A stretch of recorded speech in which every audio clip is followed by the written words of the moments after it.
Hi friends, ಇವಾಗ mostly Raghu ಮೀನು ಇರ್ಬೋದು. ಸ್ಲಿಂಗ್ ಶಾಟ್ ಇದು ಹೊಸ ಡಾಟ್ ತಂದಿದ್ದೀನಿ, ಹೊಸ ರೀಲು. ನೋಡೋಣ, ಟ್ರೈ ಮಾಡ್ತೀನಿ, ಬೀಳುತ್ತೇನೋ.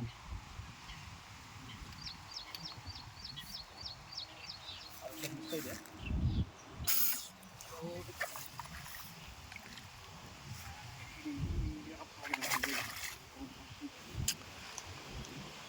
ಇವ್ರು ಹಿಡ್ದು ಎತ್ತಕ್ಕಾಗಲ್ಲ, ಸಾಕಾಗತ್ತೆ. ಹಂಗೆ ಎತ್ಕ ಹೇಳ್ತೀನಿ. ಅದು ಸೂಜಿ ಹಿಡ್ಕೊಂಡು ಎತ್ಕ ಸಾಕು. ಸೂಜಿ ಹಿಡ್ಕೊಂಡು ಈ ಕಡೆ ಸೂಜಿ ಹಿಡಿದು ಎತ್ತಿಸಿದ್ರು. ಹಾಂ, ಸೂಜಿ ಹಿಡ್ಕೊ. ಒಳಗಡೆ ಮೂತಿ ಒಳಗಡೆ ಲಾಕ್ ಆಗಿರ್ತದೆ.